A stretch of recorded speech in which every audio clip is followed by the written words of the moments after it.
In the sterile corridors of Sunset Manor, an 80-year-old woman was about to face the most humiliating moment of her life. What started as a simple physical therapy session took a shocking turn when she came face to face with staff members demanding she crawl across the floor like an animal to retrieve her walking cane. Eleanor Kensington wasn't your typical assisted living resident. For 50 years, she had spent her life as a civil rights attorney fighting institutional discrimination, known for her razor-sharp legal mind and unwavering dedication to justice. When facility staff forced her to crawl while claiming she was getting what she deserved, she had no idea she was about to transform from victim into the most powerful advocate the elder care system had ever seen, launching a legal campaign that would expose systematic abuse and change lives across Ohio forever. Before we jump back in, tell us where you're tuning in from, and if this story touches you, make sure you're subscribed, because tomorrow, I've saved something extra special for you. The wheelchair squeaked with each revolution as Eleanor Kensington navigated the sterile corridors of Sunset Manor, her sharp hazel eyes taking in every detail with the practiced observation of someone who had spent 50 years building cases on minutiae others overlooked. The facility's brochure had promised, quote, compassionate care in a home-like environment, but the reality was institutional beige walls, flickering fluorescent lights, and the underlying smell of disinfectant that couldn't quite mask something more troubling beneath. Now, Mrs. Kensington, Director Marcus Hartwell said with his practiced smile as he wheeled her toward room 237, I know this is a big adjustment, but you'll find our residents are quite happy here. The temporary arrangement your daughter described should work out perfectly while you recover from your hip surgery. Eleanor's legal mind caught the subtle emphasis on temporary and filed it away. At 80, her body might be failing, but her intellect remained as razor-sharp as the day she'd argued her first discrimination case before the Ohio Supreme Court. She'd noticed how Hartwell's eyes never quite met hers when he spoke, how his voice carried the patronizing tone she'd heard countless bureaucrats use when they thought age had diminished her capacity for understanding. The room is quite nice, Hartwell continued, pushing open a door to reveal a cramped space with a narrow bed, a single dresser, and a view of the parking lot. You'll be sharing with Mrs. Patterson.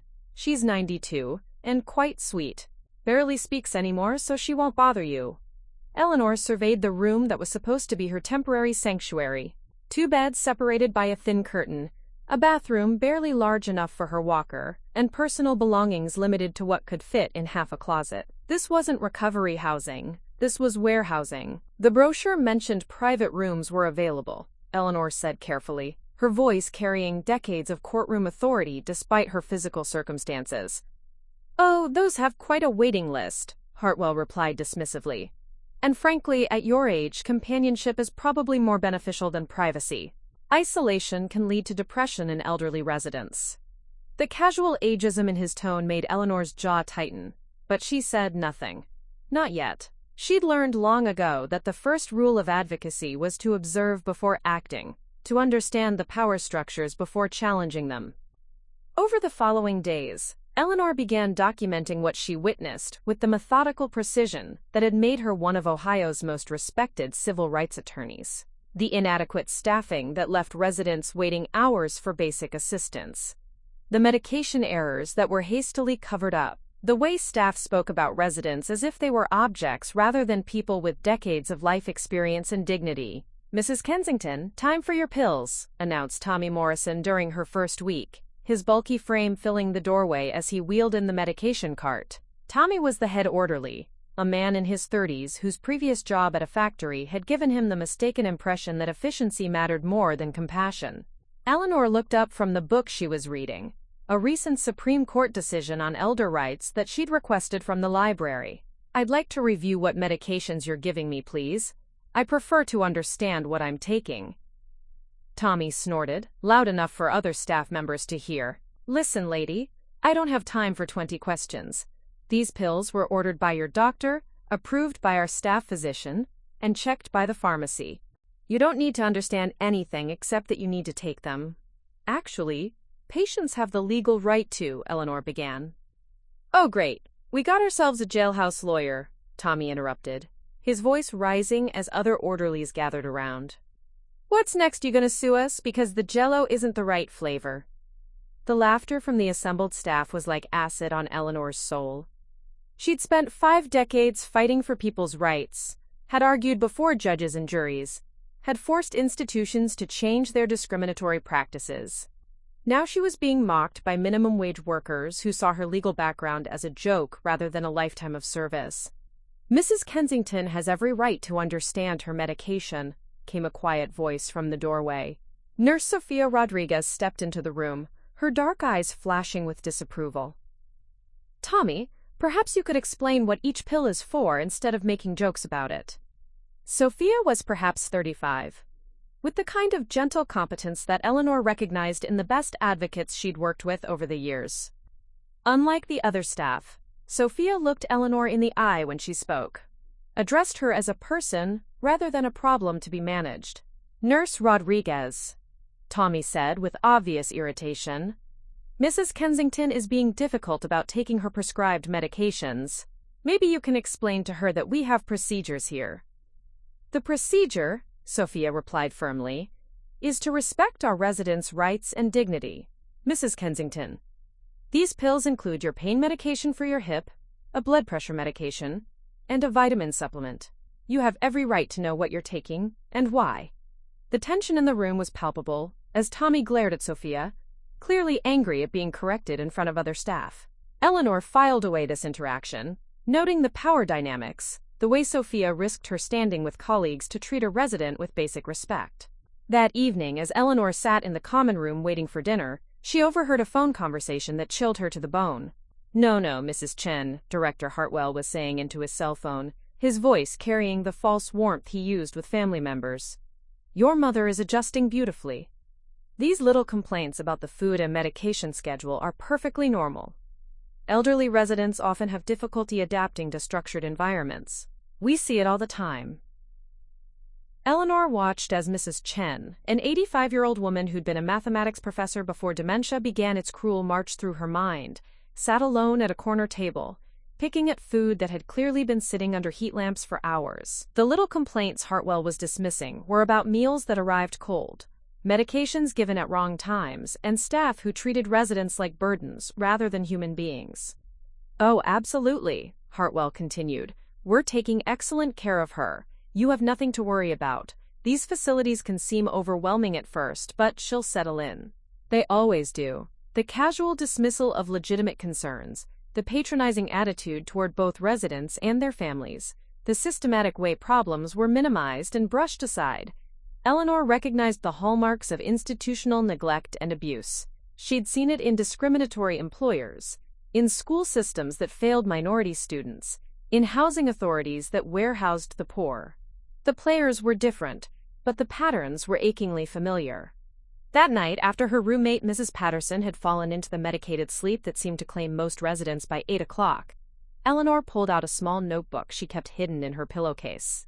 By the dim light of her bedside lamp, she began writing, "Day 4 at Sunset Manor. Systematic patterns of staff disrespect and neglect observed. Medication protocols violated. Family complaints dismissed without investigation. Staff hierarchy appears to reward callousness over compassion. Director Hartwell demonstrates classic institutional protection behaviors: minimize, dismiss, gaslight family concerns." She paused, her pen hovering over the paper as she considered what she was documenting. This wasn't just personal grievances or the complaints of a difficult patient. This was evidence of systematic abuse of vulnerable elderly residents, the kind of institutional failures she'd spent her career fighting. Eleanor looked around the dim room at Mrs. Patterson, whose soft snoring filled the silence, and thought about all the residents like her who had no voice, no advocate, no one who understood their rights or had the knowledge to fight for them. The weight of their collective silence pressed down on her like a physical force. Tomorrow would bring another day of small humiliations and casual cruelties. Another day of watching dignity stripped away from people who deserved better. Eleanor could continue to document quietly, could hope that her temporary stay would end soon, could tell herself that these weren't her battles to fight anymore. But as she closed her notebook and settled back against her thin pillow, Eleanor Kensington felt something stirring within her that had been dormant since her retirement. The familiar fire of righteous anger that had fueled 5 decades of fighting injustice. The question was no longer whether she would fight back, but how she would use her lifetime of legal expertise to protect the voiceless residents of Sunset Manor. The weight of their silence was about to become her call to action. The weight of their silence was about to become her call to action. Eleanor woke the next morning with that familiar sense of purpose she'd felt countless times before walking into a courtroom. The documentation in her hidden notebook had given her something to focus on beyond her own discomfort, something that reminded her who she truly was beneath the institutional labels of resident and patient. "Time for physical therapy, Mrs. Kensington," announced Tommy Morrison at precisely 9 o'clock, his tone carrying the bureaucratic cheerfulness that masked impatience. "Let's get you mobile so you can go home soon." Eleanor maneuvered herself into the wheelchair with practiced efficiency, though her hips still ached with each movement. The physical therapy room was located on the first floor, a cramped space with outdated equipment and windows that hadn't been cleaned in months. As Tommy wheeled her down the hallway, Eleanor noticed how other residents pressed themselves against the walls or looked away when he passed, subtle signs of fear that her trained eye recognized immediately. "Today we're working on independent mobility," announced Lisa Parker, the facility's part-time physical therapist, a young woman whose cheerful demeanor seemed forced rather than genuine. "Mrs. Kensington, I want you to practice walking from the parallel bars to the wall and back. Use your cane for support." Eleanor positioned herself carefully, her hands gripping the parallel bars as she took tentative steps. Her hip protested, but she pushed through the discomfort, determined to regain the independence that would eventually get her out of this place. Behind her, she could hear Tommy muttering to another orderly about prima donna residents who think they're too good for group activities. "That's excellent progress," Lisa said with manufactured enthusiasm. "Now, let's try walking to retrieve your cane. I'm going to place it against the far wall, and you can practice walking there independently." Eleanor watched as Lisa positioned her walking cane about 10 feet away, leaning it against the wall beneath a window. The distance seemed manageable, though longer than anything she'd attempted since her surgery. She took careful steps, focusing on her balance and breathing, aware that several other residents had gathered to watch her therapy session. She was halfway to her cane when Tommy accidentally kicked a small exercise ball directly into her path. Eleanor stumbled, her hands reaching out instinctively for support that wasn't there. She managed to catch herself before falling, but the jarring movement sent sharp pain through her hip and left her standing unsteadily in the middle of the room, too far from either the parallel bars or her cane to safely move in either direction. "Oops," Tommy said with a smirk that contradicted any suggestion of accident. "Looks like someone left equipment lying around. Mrs. Kensington, you're going to need to be more careful about watching where you're going." "Tommy, could you please help Mrs. Kensington reach her cane?" Lisa asked, though her tone suggested she was going through the motions rather than genuinely concerned. "Actually," Tommy said, his voice carrying clearly across the room where several other residents had stopped their own exercises to watch, "I think Mrs. Kensington needs to learn some independence. That's what therapy is for, right? Learning to handle things on your own." Eleanor stood frozen in the middle of the room, trapped between her fear of falling and her growing understanding that this was a deliberate test of her will. Around her, she could see other residents watching with expressions ranging from sympathy to fear, some understanding that what happened to her could happen to any of them. "I need my cane to walk safely," Eleanor said clearly, her voice carrying the authority of someone accustomed to being heard. "Please retrieve it for me." "See, this is exactly the problem," Tommy announced, raising his voice so everyone in the room could hear. "We get residents who think they can make demands, who think they're special because they used to be something important. Well, Mrs. Kensington, you're not in a courtroom anymore. You're in a care facility, and here you follow our rules." Eleanor felt the familiar surge of anger that had fueled her through decades of fighting discrimination and injustice. But she also felt something new, the vulnerability that came with physical dependency, the way institutional power could be weaponized against those who couldn't simply walk away. "Tommy, that's enough," came a sharp voice from the doorway. Director Hartwell had arrived. surveying the scene with the practiced eye of someone who knew exactly what was happening but needed to manage the optics. However, Mrs. Kensington, Tommy does have a point about independence training.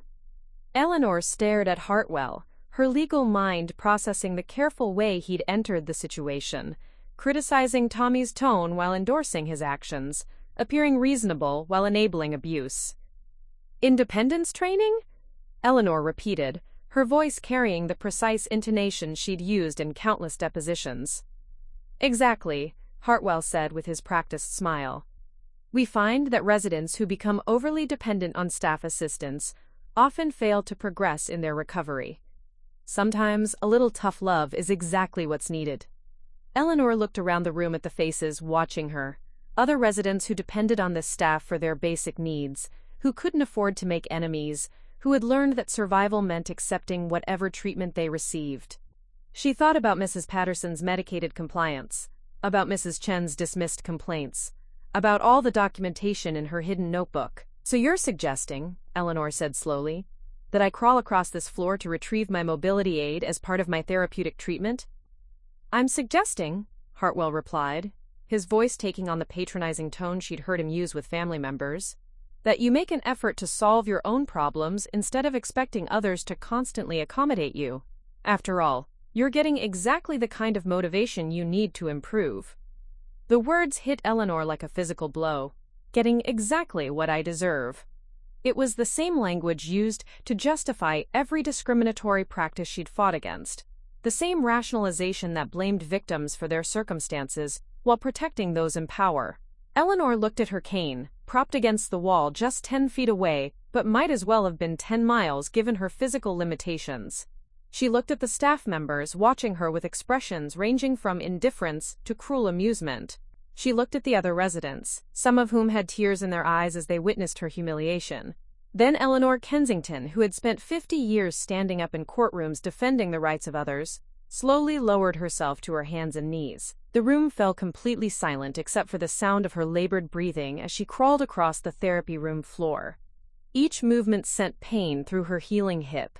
But what hurt more was the systematic stripping away of dignity that was happening in full view of people who were supposed to care for her.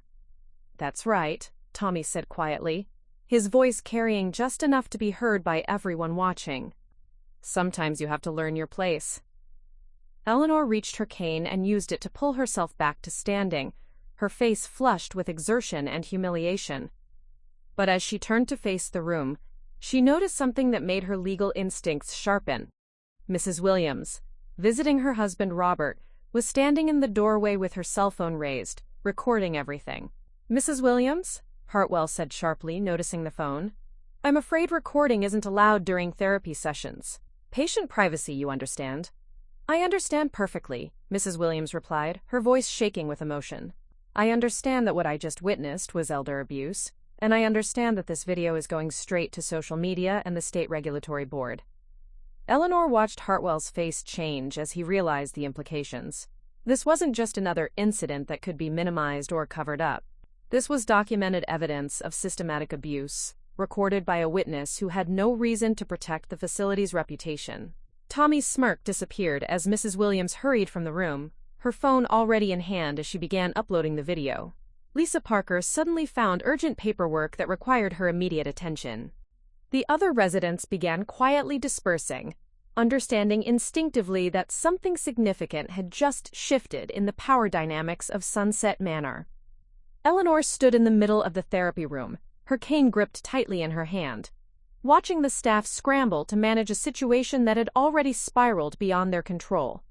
The humiliation of the past few minutes was still fresh, but underneath it, she felt something else. The sharp satisfaction of a prosecutor who had just gotten the evidence she needed.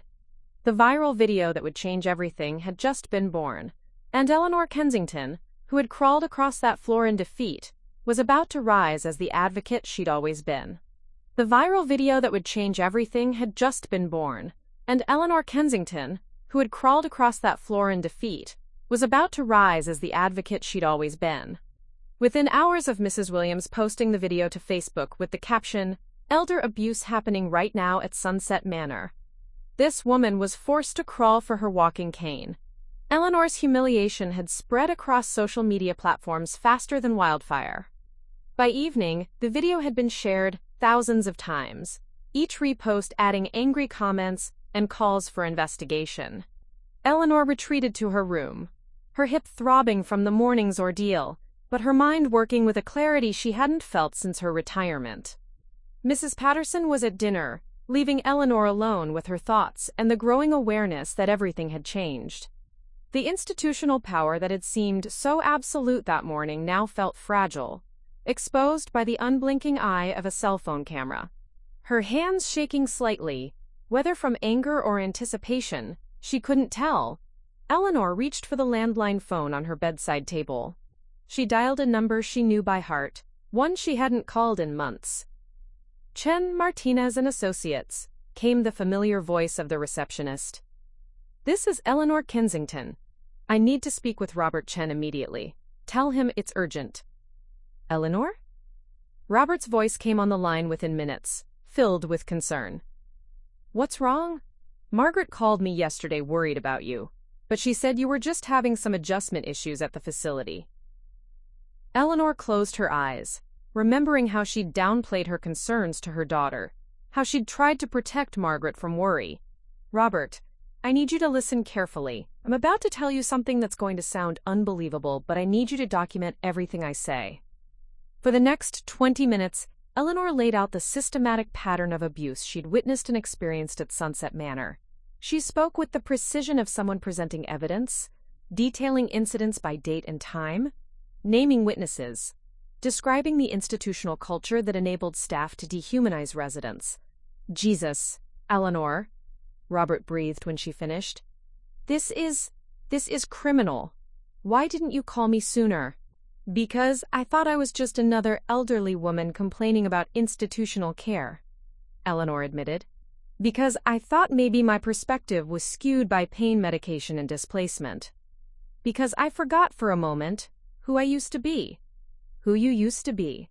Eleanor, you're still—" "I know," Eleanor interrupted, her voice growing stronger. "That's what I'm remembering. Robert, there's a video. A family member recorded what happened today, and it's spreading on social media. We need to be prepared to act quickly.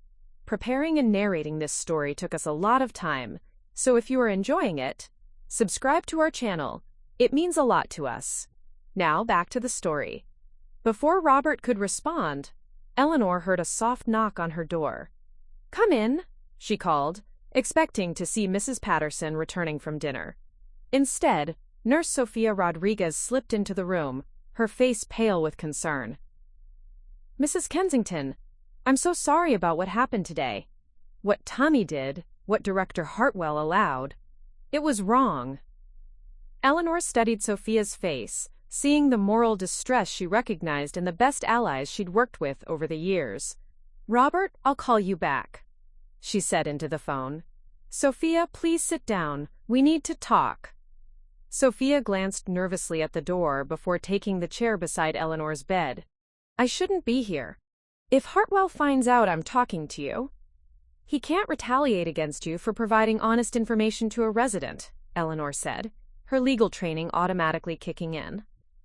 "Sophia, how long have you worked here?" 2 years. I came here because I wanted to make a difference in elder care.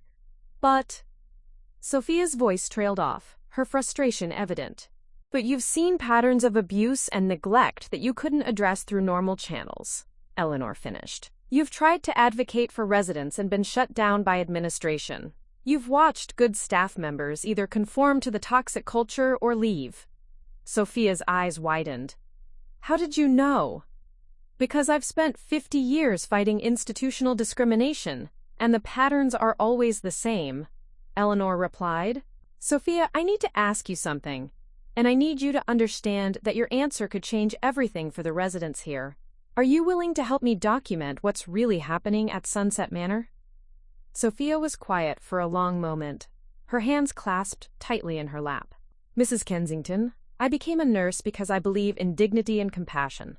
What I've seen here, it's not just unprofessional, it's inhuman. These residents deserve better." "That's not an answer to my question," Eleanor said gently but firmly.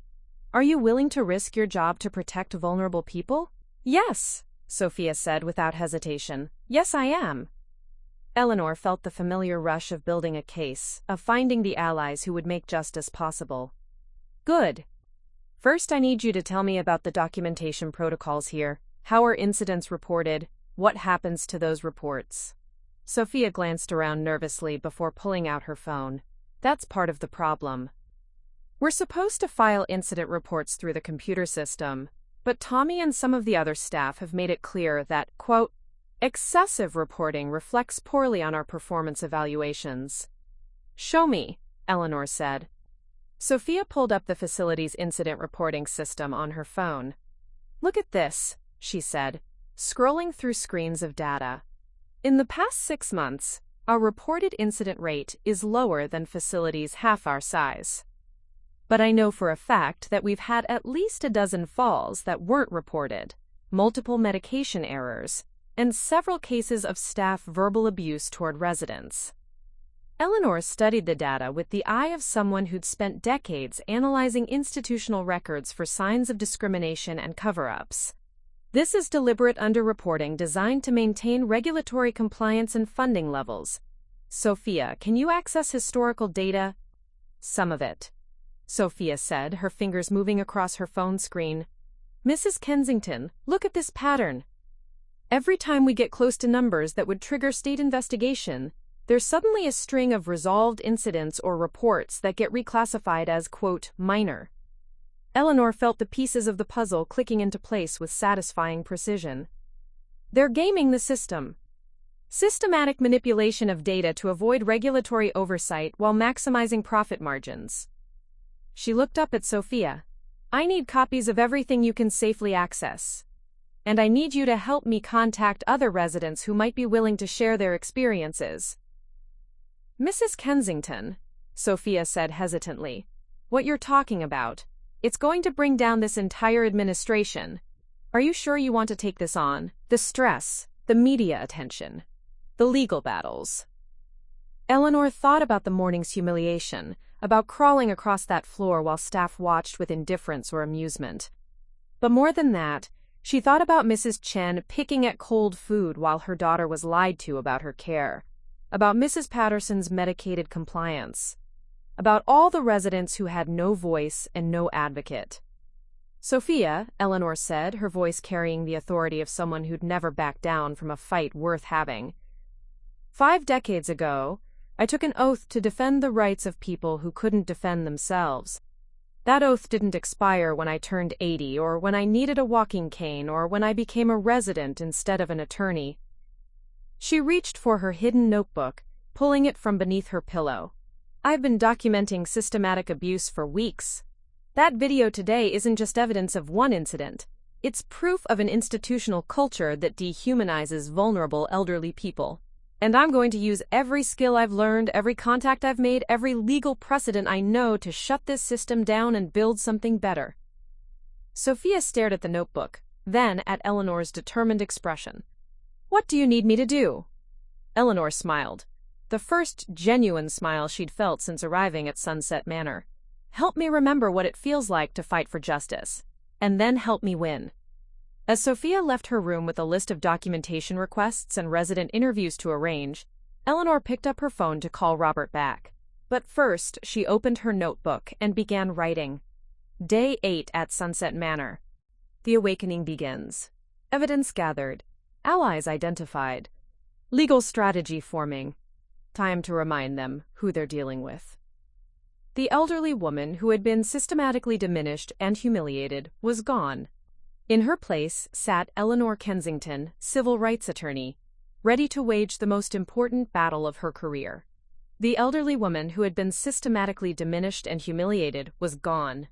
In her place sat Eleanor Kensington, civil rights attorney, ready to wage the most important battle of her career. Eleanor woke before dawn the next morning with the focused energy she remembered from her most important cases. Her legal mind was fully engaged now, systematically organizing evidence and building strategy with the methodical precision that had made her reputation. She'd spent the night reviewing everything she'd documented, cross-referencing incidents with times and witnesses, constructing the foundation of what she knew would be a complex legal and regulatory case. Mrs. Patterson was still sleeping when Sophia arrived for the early shift, slipping quietly into Eleanor's room, with a folder tucked discreetly under her arm. "I brought what you asked for," Sophia whispered, glancing toward the door. "But Mrs. Kensington, we need to be careful. Tommy's been asking questions about who's been talking to you, and Hartwell called a staff meeting yesterday about maintaining appropriate boundaries with residents." Eleanor took the folder with steady hands, though her pulse quickened as she saw what Sophia had managed to gather. Medical records showing unexplained injuries that were never properly investigated. Incident reports that had been filed but then mysteriously resolved without follow-up. Staff schedules that revealed dangerous understaffing during night shifts when most accidents occurred. "This is excellent work," Eleanor said, her voice carrying the approval of a senior partner reviewing an associate's research. "Sophia, you've just provided documentation of systematic regulatory violations that could shut this place down. But we need more. We need resident testimony." "That's going to be harder," Sophia admitted. "Most of the residents are afraid to speak up. They know they depend on the staff for everything, and they've seen what happens to people who complain." Eleanor understood the fear intimately. She'd felt it herself just days ago. "Then we start with the ones who are cognitively sharp and have family support. People who understand they have rights and might be willing to exercise them." Over the next few days, Eleanor and Sophia worked with careful coordination. During medication rounds, therapy sessions, and meal times, Sophia would identify residents who might be willing to share their experiences. Eleanor would then approach them during social hours or quiet moments, using her legal training to ask the right questions and document their responses. The stories that emerged painted a picture of systematic abuse that was both heartbreaking and legally actionable. Robert Martinez, a retired teacher with Parkinson's disease, described being mocked by staff when his tremors made eating difficult. "They said I was doing it for attention," he told Eleanor, his voice shaking with more than just his condition.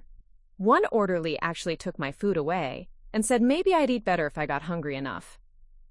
Sarah Chen, the former mathematics professor Eleanor had observed earlier, had moments of startling clarity between episodes of confusion. "They think because I have dementia, I don't understand when they're stealing from me," she confided during one of her lucid periods. "My daughter brings me nice lotions and treats, and they disappear. When I ask about them, they tell me I'm imagining things." Eleanor documented each story with legal precision, noting dates, witnesses, and corroborating evidence. She was building more than just a collection of complaints. She was constructing a federal case that would demonstrate systematic violations of elder rights and dignity.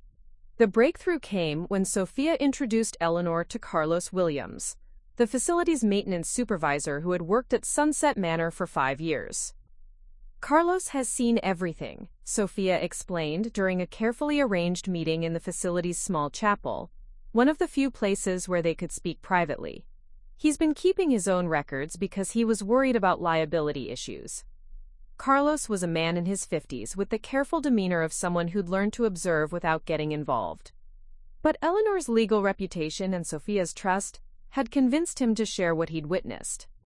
"Mrs. Kensington," Carlos said, pulling out a worn notebook from his jacket pocket, "I started writing things down about 2 years ago when I realized how many, quote, accidents we were having that never got properly reported."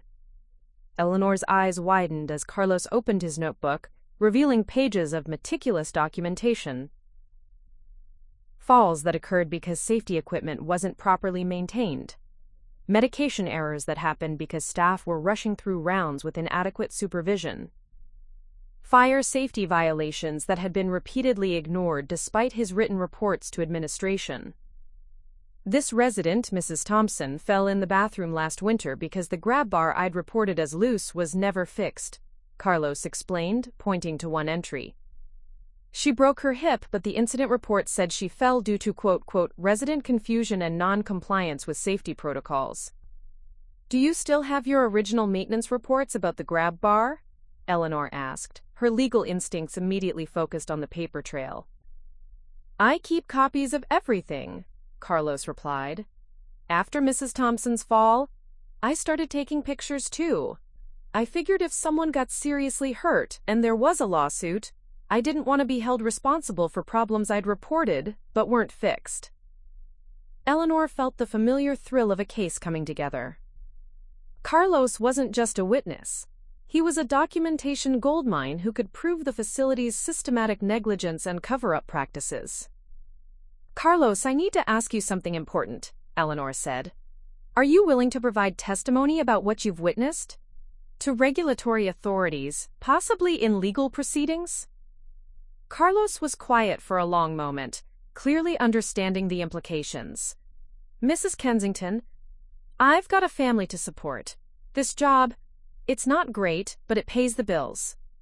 "I understand," Eleanor replied. "But Carlos, you've been documenting safety violations because you were worried about liability.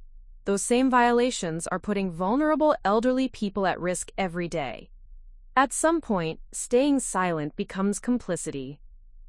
"She's right," Sophia added quietly. "I've watched you try to fix things through proper channels for years. Nothing changes because the system is designed to protect profits, not residents." Carlos looked at his notebook, then at Eleanor. "What would you need from me?" Eleanor pulled out her own notebook, the one she'd been keeping hidden. "I need copies of your maintenance reports, your photographs, your documentation of safety violations. I need a detailed written statement about the pattern of administrative indifference to resident safety. And I need you to be prepared to testify about what you've witnessed. And in return? In return, we hold this facility accountable for systematic elder abuse and create changes that protect future residents," Eleanor said. "Carlos, you've been documenting problems because you care about safety. Now help me use that documentation to actually fix those problems." By the end of the week, Eleanor had transformed her room into an informal legal office. Her hidden notebook had expanded into a comprehensive case file with resident testimonies, staff documentation, regulatory violation evidence, and a growing list of potential witnesses. Sophia had provided access to medical records and incident reports that revealed systematic patterns of neglect and cover-up. The viral video of Eleanor's humiliation had reached national news outlets, drawing attention from elder advocacy groups and triggering inquiries from state regulatory agencies. Eleanor's phone had started ringing with calls from reporters, advocacy organizations, and legal aid attorneys who wanted to help. But most importantly, Eleanor had rediscovered who she was beneath the institutional labels of patient and resident.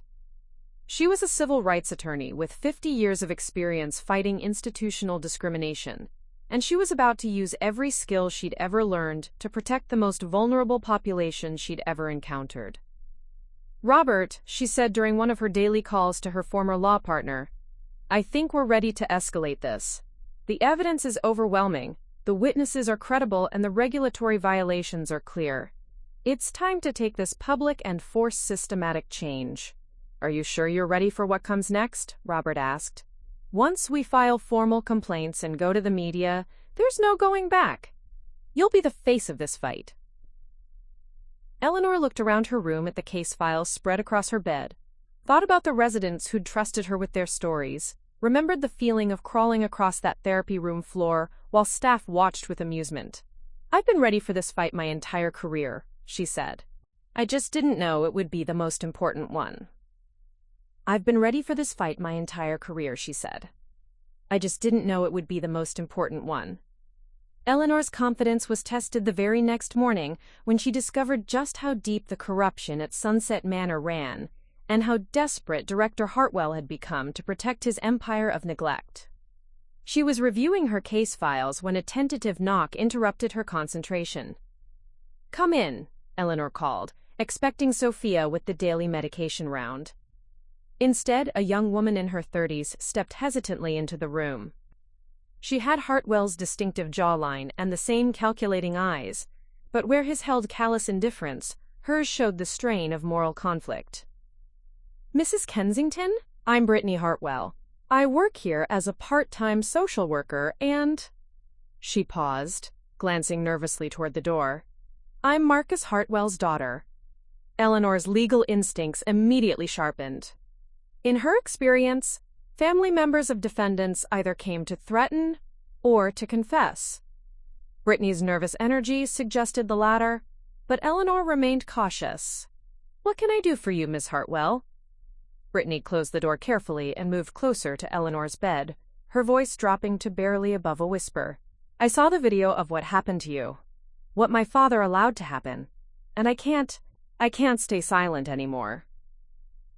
Eleanor studied Brittany's face, looking for signs of deception or manipulation. What she saw instead was the familiar anguish of someone whose conscience had finally overruled their sense of family loyalty. "Why come to me?" Eleanor asked carefully. "Because you're the only person in this building who has the knowledge and experience to do something about what's happening here." Brittany replied, "Mrs. Kensington, I know who you are. I researched your legal career after the video went viral. You've spent 50 years fighting institutional abuse, and that's exactly what this place needs." Brittany reached into her bag and pulled out a manila folder. "I have access to internal documents that prove my father has been systematically cutting care standards to maximize profits. He's been covering up incidents, manipulating data, and creating policies that prioritize cost savings over resident safety." Eleanor's pulse quickened as Brittany opened the folder, revealing financial reports, internal memos, and policy documents that bore Hartwell's signature. This wasn't just employee testimony. This was documentary evidence from inside the administration itself. "Look at this memo from 6 months ago," Brittany said, pointing to a document.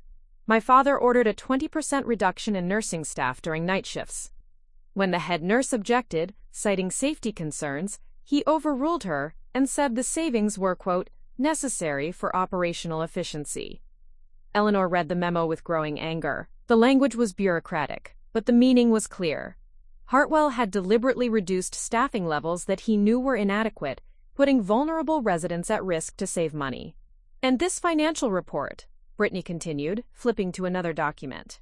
"It shows that Sunset Manor has been systematically underreporting incidents to maintain federal funding levels. Every time our numbers approach thresholds that would trigger state investigation, incidents mysteriously get reclassified or disappear from the system entirely." Eleanor felt the familiar satisfaction of seeing puzzle pieces fall into place. "Brittany, this is evidence of criminal fraud, not just regulatory violations. Why are you showing this to me, instead of going to authorities yourself?" Brittany's composure cracked slightly. "Because he's my father, and despite everything, I still love him. But I can't watch him destroy people's lives to line his own pockets. I can't be complicit in elder abuse anymore." "And you think giving me this information somehow absolves you of responsibility?" The question hit Brittany like a physical blow. "No," she said quietly. "I think giving you this information is the first step toward accepting responsibility for my silence over the past 2 years." Eleanor appreciated the honesty. "What do you want in return for this cooperation?" "I want the abuse to stop. I want this facility to actually provide the care it promises families. And I want to be able to look at myself in the mirror without feeling sick about what I've allowed to happen." Before Eleanor could respond, her phone rang with an unknown number. She answered cautiously. "Mrs. Kensington, this is Amanda Foster from the Columbus Dispatch. I'm an investigative reporter, and I'd like to speak with you about the situation at Sunset Manor." Eleanor glanced at Brittany, who nodded encouragingly. "Miss Foster? I'd be happy to speak with you, but I'll need to vet your credentials and previous work before agreeing to any interview." "Of course." "Mrs. Kensington, I should mention that I've been investigating elder care facilities across Ohio for the past year. The video of your treatment has brought national attention to an issue I've been documenting extensively." Eleanor felt another piece clicking into place. "Send me your previous articles and your credentials. If they check out, we'll schedule an interview." "But Miss Foster, understand that I'm not interested in sympathy pieces about elder abuse. I'm interested in systematic change." After hanging up, Eleanor turned back to Brittany. "If I use this information, your father will know it came from someone with inside access. He'll investigate, and you'll likely be discovered." "I know," Brittany said simply. "I've been preparing for that possibility since I decided to come forward." Their conversation was interrupted by voices in the hallway, loud, angry voices that seemed to be approaching Eleanor's room. Brittany quickly gathered her documents and moved toward the window, while Eleanor prepared herself for whatever confrontation was coming. The door burst open without a knock, and Tommy Morrison entered with an aggressive energy that immediately put Eleanor on alert. Behind him was another orderly she didn't recognize, both of them clearly agitated. "Well, well," Tommy said with false cheerfulness, "if it isn't our resident troublemaker." "Having a nice chat with the boss's daughter?" Brittany stepped forward, her professional demeanor replacing her earlier vulnerability. "Tommy, you need to knock before entering residents' rooms. It's basic protocol."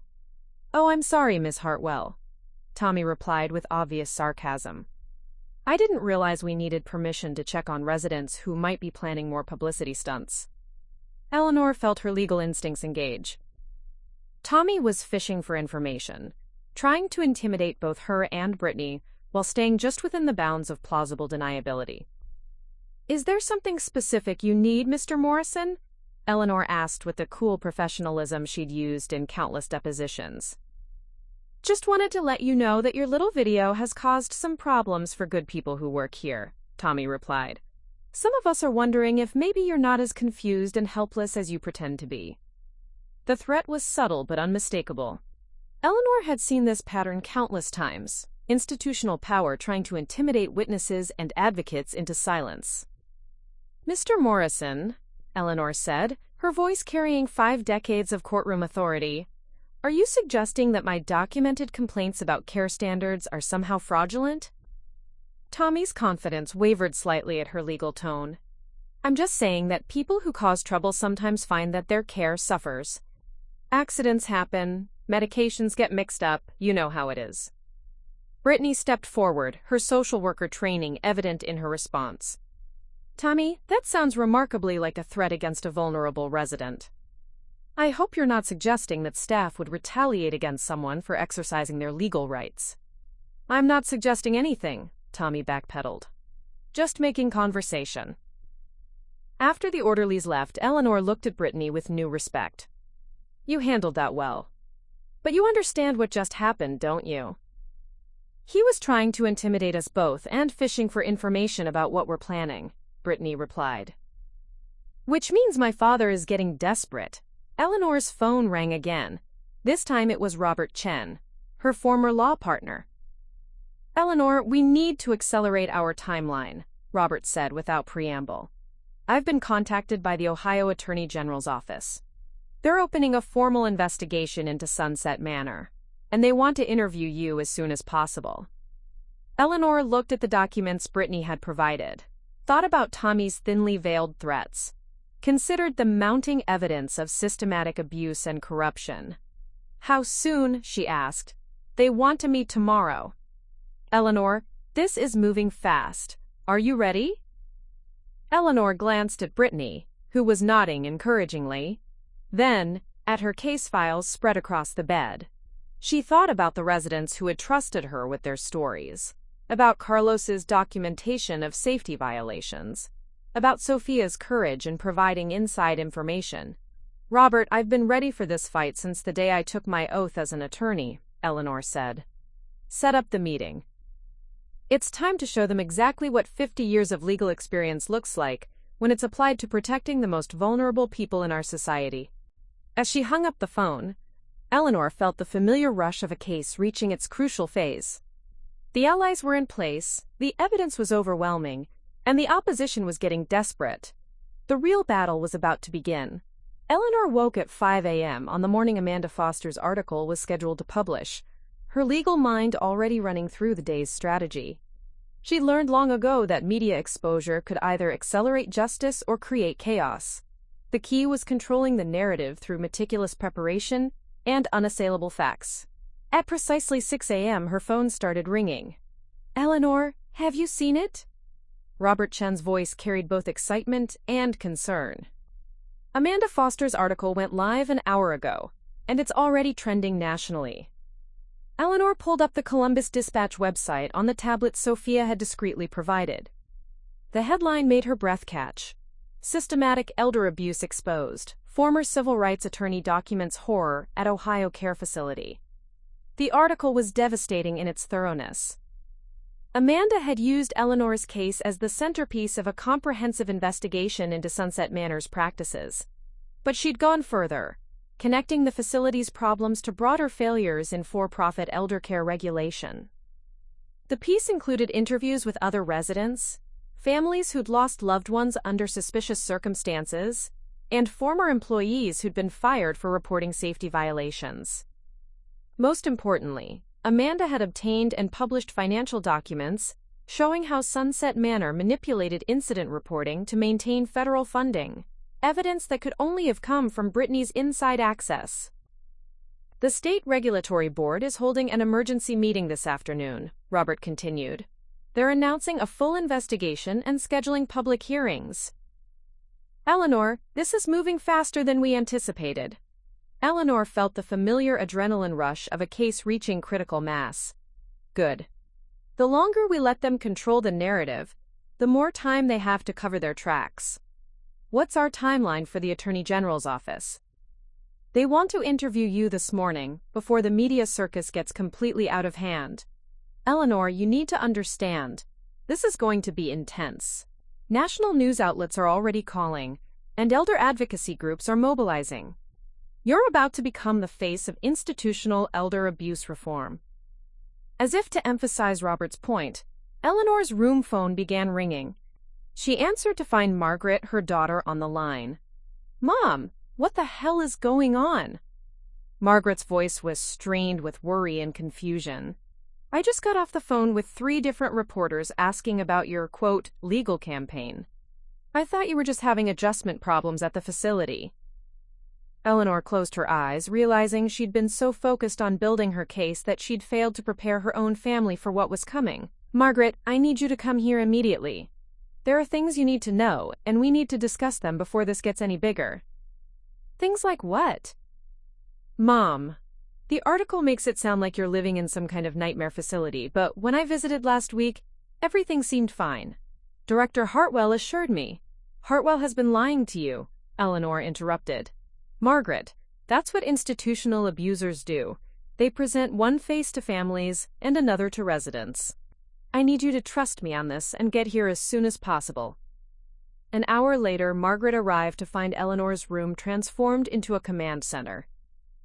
Case files covered the bed.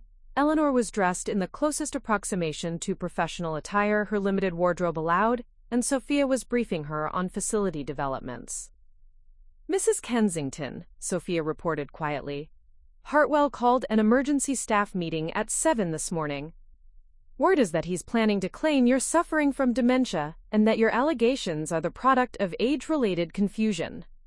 Eleanor felt a cold fury at the predictable strategy.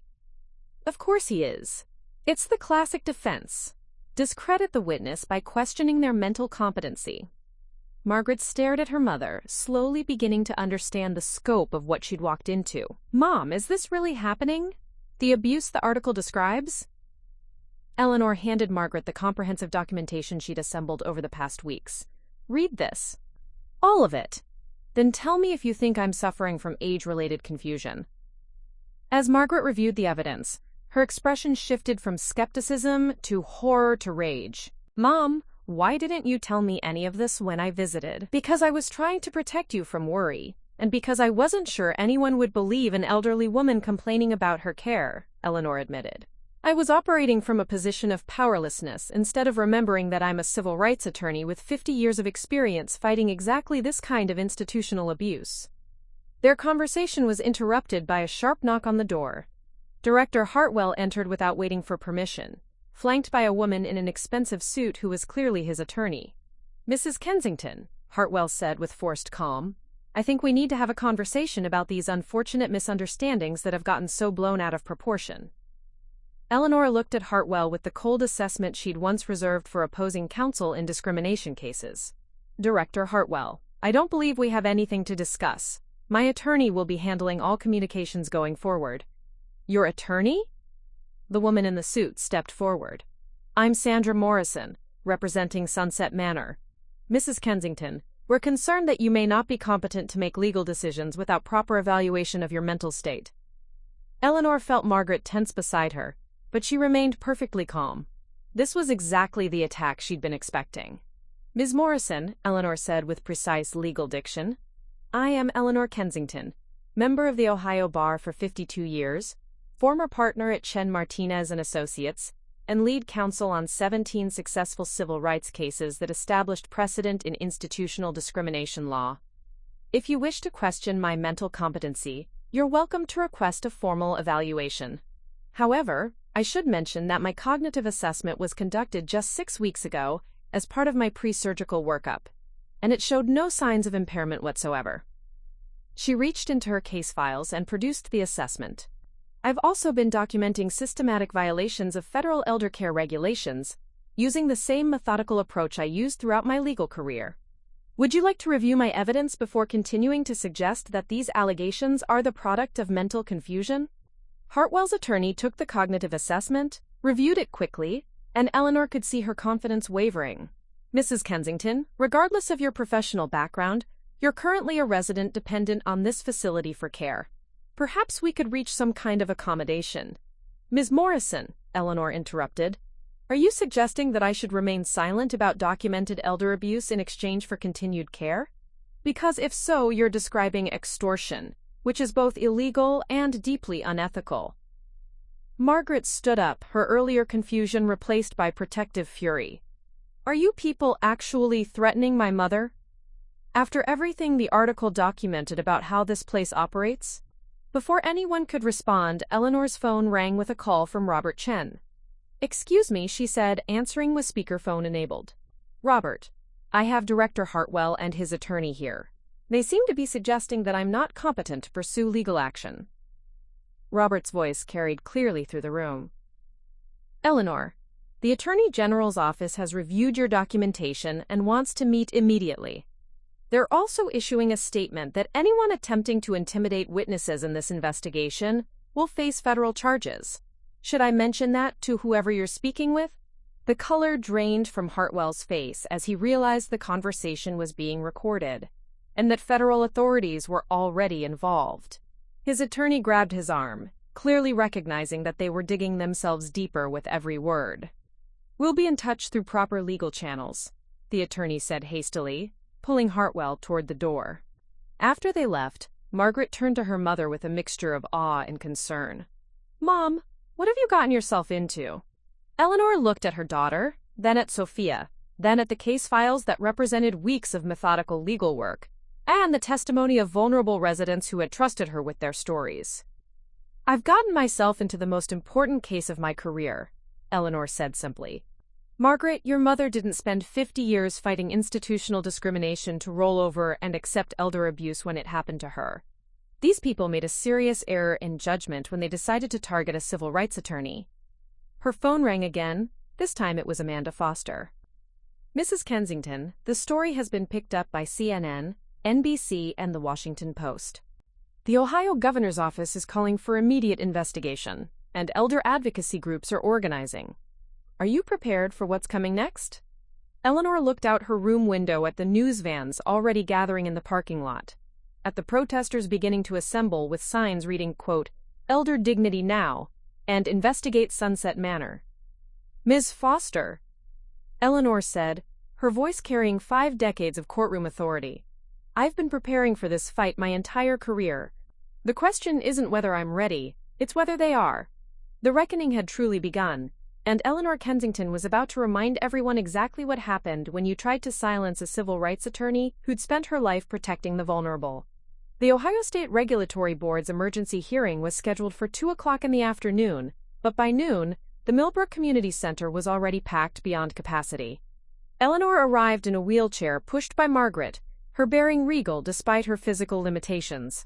She wore her best Navy suit, the one she'd saved for Supreme Court arguments, and carried a leather briefcase that had seen 50 years of legal battles. Mrs. Kensington, called a reporter from Channel 7 News, are you nervous about testifying today? Eleanor paused, looking directly into the camera with the composure that had intimidated opposing counsel for decades. Young man, I've testified before the United States Supreme Court. Today, I'm simply presenting evidence of systematic elder abuse to regulators whose job it is to protect vulnerable residents. The only people who should be nervous are those who enabled this abuse. Inside the community center, Eleanor surveyed the packed auditorium with a prosecutor's eye. The front rows were filled with families of Sunset Manor residents, many clutching photos of loved ones who had died under questionable circumstances. Behind them sat current residents who had been brave enough to attend, including several Eleanor had interviewed during her investigation. Elder advocacy groups filled the middle sections, while reporters and curious community members occupied the back. At the defendant's table, Director Hartwell sat with his legal team, his usual confident demeanor replaced by the nervous energy of someone whose empire was crumbling. Eleanor noticed how he avoided eye contact with the residents in the audience, how his hands shook slightly as he reviewed documents. All rise for the Honorable Patricia Webb, Chair of the Ohio State Regulatory Board, announced the clerk. Eleanor used her walker to stand with everyone else, the simple act reminding her that despite her physical limitations, she remained formidable in every way that mattered. Ladies and gentlemen, Chair Webb began, we're here today to investigate serious allegations of systematic elder abuse and regulatory violations at Sunset Manor. Mrs. Eleanor Kensington, please come forward to present your testimony. Eleanor made her way to the witness table with deliberate dignity, every eye in the room following her progress. She had testified hundreds of times before, but never as both advocate and victim, never with such personal stakes in the outcome. Mrs. Kensington, Chair Webb said respectfully, please state your name and professional background for the record. Eleanor Kensington, member of the Ohio Bar for 52 years, former partner at Chen Martinez and Associates, and lead counsel on 17 federal civil rights cases.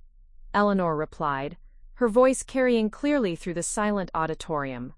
I am also currently a resident at Sunset Manor, where I have witnessed and experienced systematic violations of elder care regulations and basic human dignity. She opened her briefcase and pulled out her meticulously organized documentation. Over the past month, I have compiled evidence of pattern abuse, regulatory violations, and administrative cover-ups that constitute both criminal elder abuse and federal fraud. For the next 30 minutes, Eleanor presented her case with the precision of a seasoned litigator. She detailed specific incidents with dates and witnesses, presented Carlos's maintenance documentation showing safety violations, and used Brittany's internal documents to prove systematic manipulation of incident reports. In my professional opinion, Eleanor concluded, Sunset Manor has operated as a criminal enterprise that defrauds federal programs while systematically abusing vulnerable elderly residents. The evidence I've presented demonstrates not isolated incidents, but institutional policies designed to maximize profit while minimizing accountability. Director Hartwell's attorney, Sandra Morrison, stood for cross-examination with obvious reluctance. Mrs. Kensington, isn't it possible that your perspective has been colored by the natural difficulties of adjusting to institutional care, perhaps age-related changes in perception? Ms. Morrison, Eleanor interrupted with ice-cold precision, are you suggesting that my documentation of regulatory violations, supported by maintenance records, medical files, and witness testimony, is the product of age-related confusion? I'm suggesting that elderly residents sometimes misinterpret standard care procedures. Eleanor pulled out her cognitive assessment and slid it across the table. This assessment was conducted 6 weeks ago and shows no cognitive impairment. Would you like to review it before continuing to suggest I'm not competent to distinguish between standard care and systematic abuse? The attorney reviewed the document quickly, her confidence visibly evaporating. Mrs. Kensington, regardless of your professional background, you're currently dependent on Sunset Manor for care. Isn't it possible that your allegations are motivated by personal dissatisfaction? Ms. Morrison, Eleanor said, leaning forward slightly, in 1987, I represented 300 factory workers who were being systematically poisoned by their employer's chemical disposal practices. Those workers were also dependent on their employer for their livelihoods. Did that dependency make their poisoning any less criminal? The comparison hung in the air like a physical presence. Eleanor had just connected elder abuse to the broader patterns of institutional oppression she'd fought throughout her career.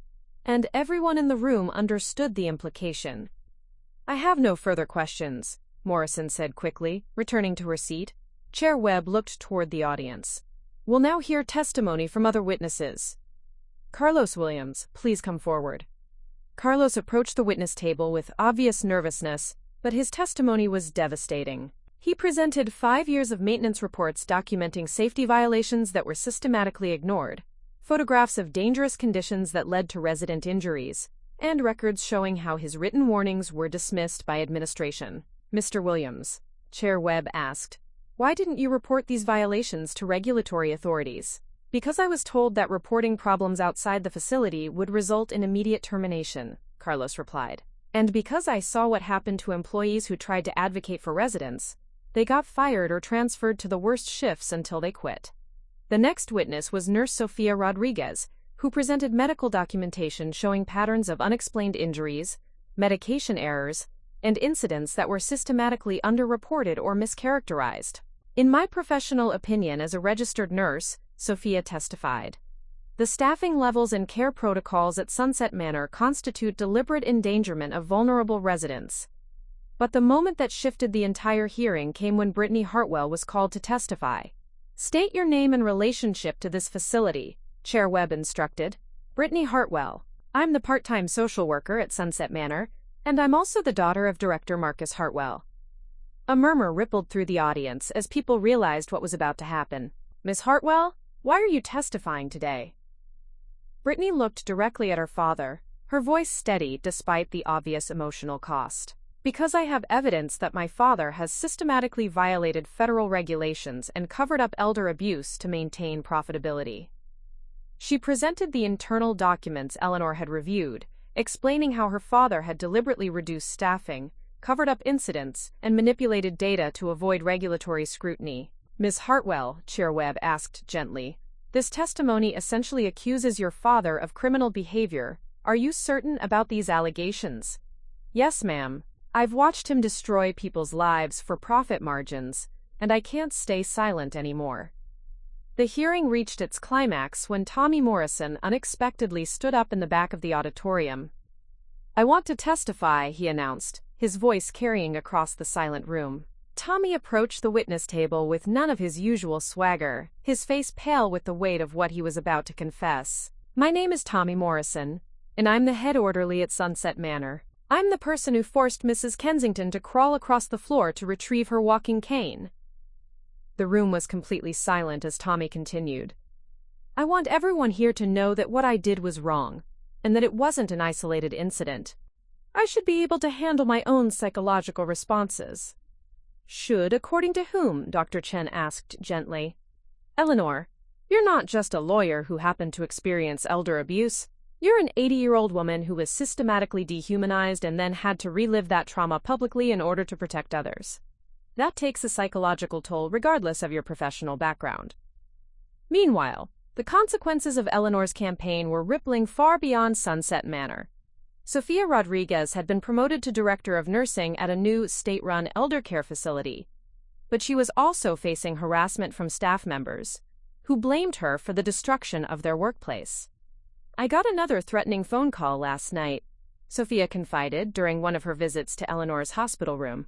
"Someone saying I'm a traitor who destroyed good people's livelihoods. Eleanor, I knew there would be consequences for speaking up, but I didn't expect the personal attacks to be so vicious." Eleanor felt a familiar surge of protective anger.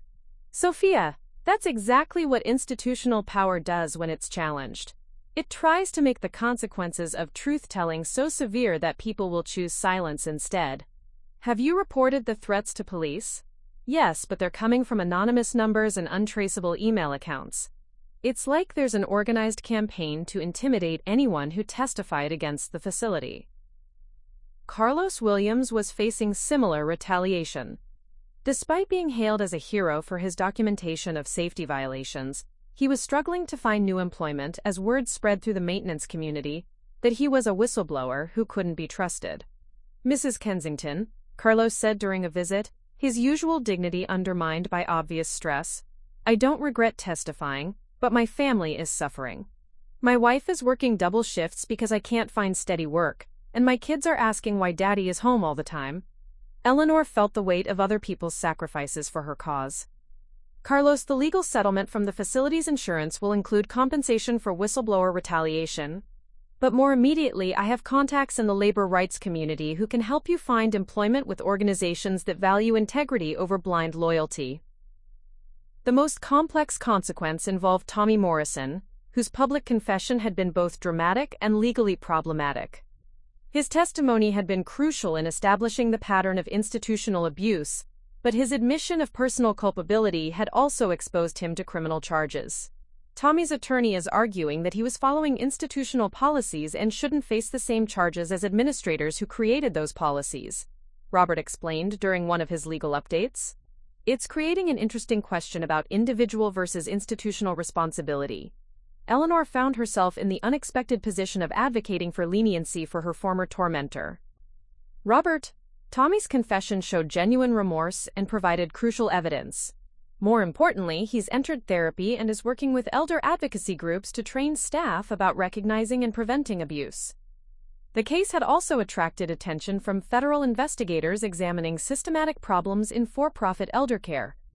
Eleanor found herself consulting with the Department of Justice on broader regulatory reforms, using her documentation from Sunset Manor as a template for identifying abuse in other facilities.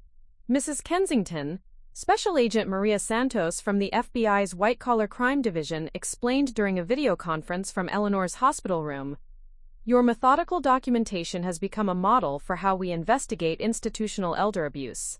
We're implementing your protocols in facilities across 3 states." But perhaps the most profound consequence was personal. Eleanor's victory had restored her sense of agency and purpose, but it had also forced her to confront the reality of her own aging and mortality. "Margaret," she said during one of their quiet conversations, "I need to make some decisions about my future care. I can't go back to Sunset Manor, obviously, and I don't want to burden you with full-time caregiving."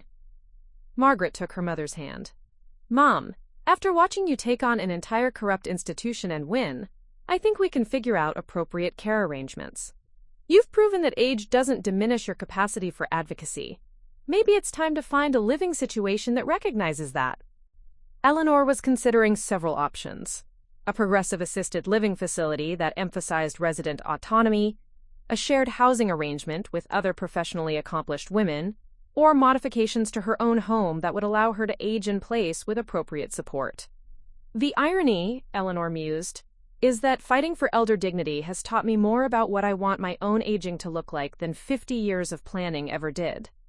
She was also grappling with the question of how to use her newfound platform. Speaking requests poured in from law schools, advocacy organizations, and government agencies seeking her expertise on institutional reform. "Eleanor," Robert said, reviewing the stack of invitations, "you could spend the next 5 years doing nothing but speaking about elder rights and institutional accountability. The question is whether that's how you want to spend your 80s. Eleanor looked out her hospital window at the city, where she'd practiced law for 5 decades, where she'd fought discrimination and injustice in countless forms. The Sunset Manor case had reminded her that her expertise remained valuable, that her voice still carried power, that age hadn't diminished her capacity to protect vulnerable people. "Robert," she said with a smile that carried echoes of the fierce advocate she'd always been, "I think I'm just getting started." The price of victory had been high: her health, her privacy, her sense of safety. But it had also returned something precious: her identity as a fighter for justice, who refused to be silenced by age, circumstances, or institutional power. The question now was how to build a future that honored both her triumph and her humanity. 6 months after the regulatory hearing that had transformed her from victim to national advocate, Eleanor Kensington sat in the sunlit common room of Riverside Gardens, a progressive assisted living community that had recruited her specifically because of her expertise in elder rights. The irony of her situation wasn't lost on her. She had become so valuable as an advocate for institutional reform that facilities competed to house her. "Mrs. Kensington," said Dr. Patricia Santos, Riverside Gardens executive director, settling into the chair across from Eleanor's preferred spot by the window. The preliminary results from our trauma-informed care pilot program are remarkable. Incident reports are down 60%, resident satisfaction scores have improved dramatically, and staff turnover has dropped to the lowest levels in the facility's history. Eleanor looked up from the legal brief she was reviewing, a case involving elder abuse at a facility in California where attorneys were seeking her consultation. Dr. Santos, the success isn't mysterious. When you treat elderly residents as human beings with rights and dignity instead of problems to be managed, both residents and staff respond positively. The transformation at Riverside Gardens had become a model for elder care reform across Ohio. Eleanor had worked with Dr. Santos to implement comprehensive policy changes, resident advocacy programs, staff training on elder rights, transparent incident reporting, and family engagement protocols that treated relatives as partners rather than problems. The State Department of Aging wants to use our model as the template for new regulations, Dr. Santos continued. Eleanor, your expertise has literally changed how Ohio approaches elder care oversight. Eleanor felt the familiar satisfaction of systematic change taking root, but she was also aware of the delicate balance she was trying to maintain. At 80 years old, she was simultaneously a respected consultant, a facility resident, and an aging woman dealing with her own increasing care needs.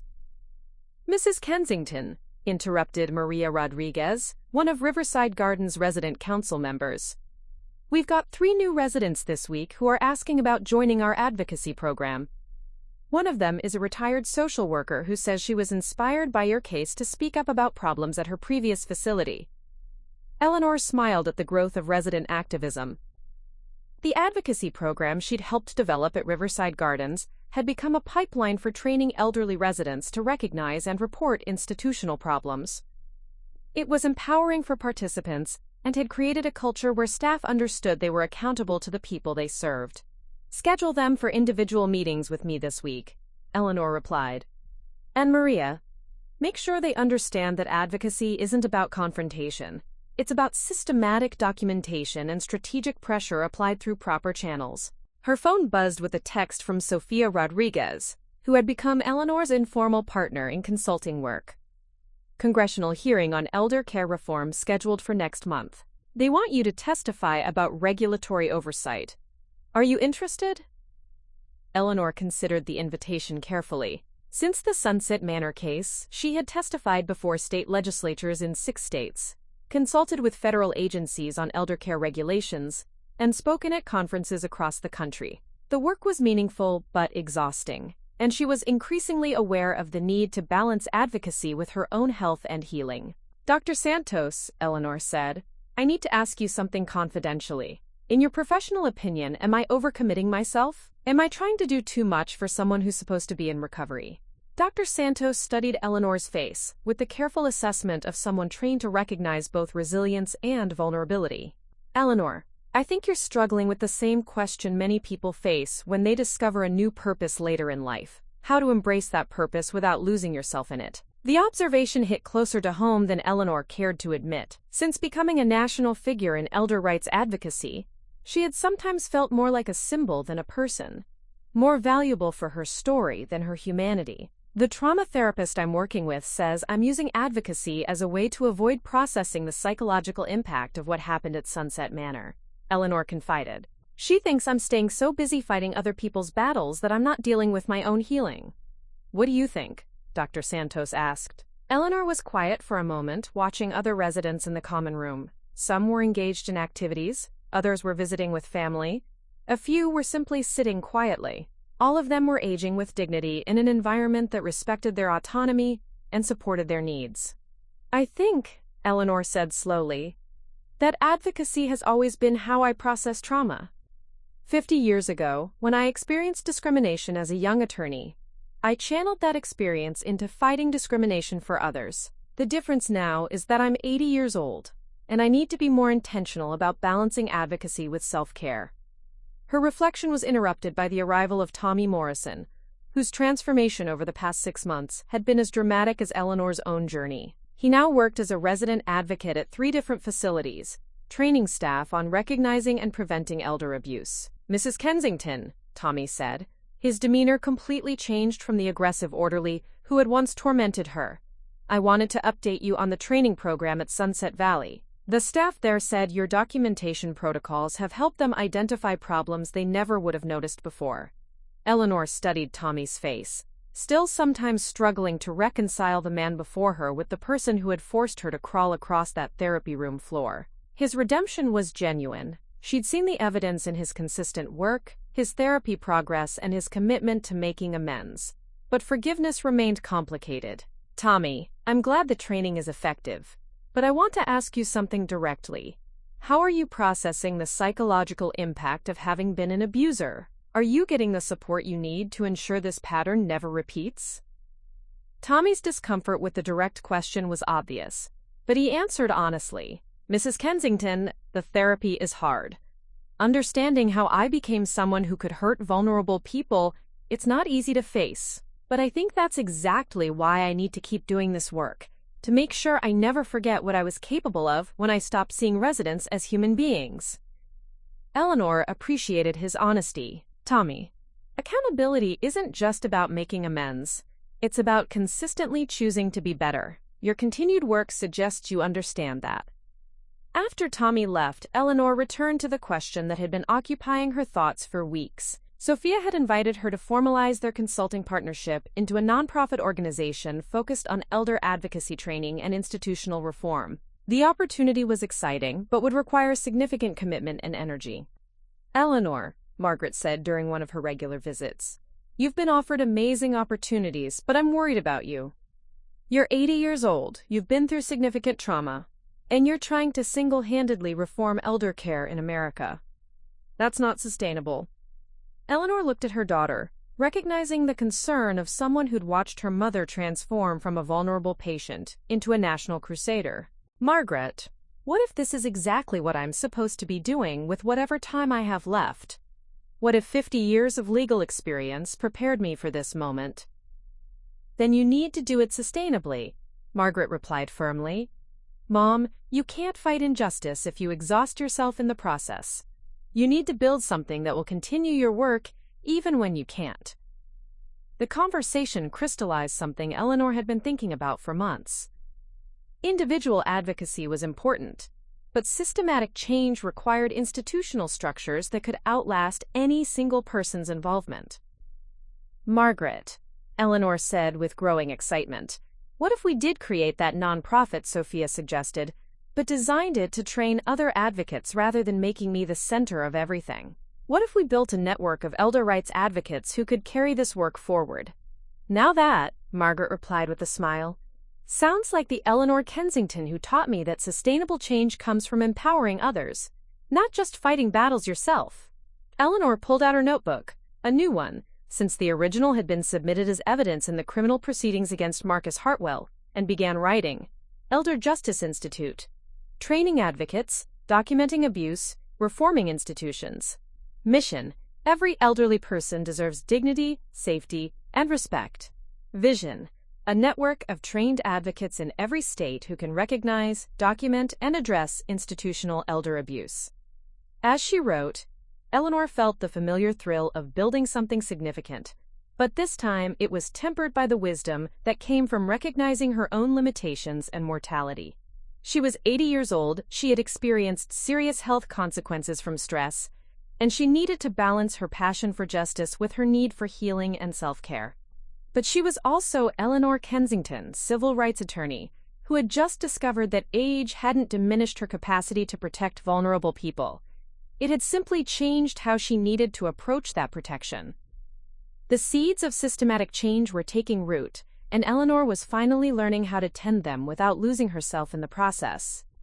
1 year after the regulatory hearing that had transformed her life, Eleanor Kensington stood at the podium of the National Elder Rights Conference in Washington, D.C. At 81, she moved with careful dignity, having learned to balance purpose with self-preservation. "A year ago, I was forced to crawl across a therapy room floor while staff watched," Eleanor began, her voice carrying 5 decades of courtroom authority. "Today, I stand before you not as a victim, but as a civil rights attorney launching the Eleanor Kensington Elder Justice Institute. The institute represented everything Eleanor had learned about sustainable change. Rather than fighting individual battles, she was building systems, training advocates in 17 states, creating documentation protocols adopted by federal agencies, establishing networks that would outlast any single person's involvement. Systematic change requires more than individual heroism, Eleanor continued. It requires institutions that can continue the work when individual advocates step back. After the conference, Eleanor met with Margaret for dinner overlooking the Potomac River. "You look healthier than you have in months," Margaret observed. "Stepping back from crisis response seems to be agreeing with you." Eleanor smiled, realizing Margaret was right. Strategic work instead of constant travel had allowed her to sleep better, maintain therapy routines, and engage in advocacy that energized rather than exhausted her. Her phone buzzed with a message from a regional coordinator. "Training program successful. Facility director says your protocols helped identify problems they'd been missing for years." Eleanor showed the message to Margaret. "That facility is 15 minutes from Sunset Manor. I've come full circle." Looking out at the city lights, Eleanor felt genuine excitement about the future. Not because she'd overcome her limitations, but because she'd learned to work within them while building something larger than herself. At 81, Eleanor wasn't slowing down. She was scaling up, ensuring no elderly person would face institutional abuse alone again. The woman who once crawled for dignity was now teaching others to stand for justice. Up next, you've got 2 more standout stories right on your screen. If this one hit the mark, you won't want to pass these up. Just click and check them out. And don't forget to subscribe and turn on the notification bell so you don't miss any upload from us. ... But as she concluded, Emily's eyes found familiar faces in the audience. Her father beaming with pride, Ms. Rodriguez wiping away tears, Sarah recording every moment, and even Jake Morrison applauding respectfully from the back. "The question isn't whether you'll face injustice in your life," Emily said, her voice growing stronger. "The question is what you'll do when you encounter it. Will you stay silent, or will you find your voice? Will you stand alone, or will you build the coalitions that create lasting change?" After the ceremony, Emily walked across campus one final time as a high school student. Silent No More now operated in 43 school districts. The state legislation bearing her name would be signed next month. Her testimony had inspired similar efforts in 12 other states. But as Emily climbed into her father's car, headed home to the Golden Dragon where they would celebrate with the community that had ultimately supported her journey, she thought about the scared 17-year-old who had once believed she was powerless. That girl had been wrong. Power wasn't something you were born with. It was something you claimed through courage, built through community, and sustained through the patient work of creating a more just world. Emily Kensington was ready for whatever came next. Up next, you've got 2 more standout stories right on your screen. If this one hit the mark, you won't want to pass these up. Just click and check them out. And don't forget to subscribe and turn on the notification bell so you don't miss any upload from us. ...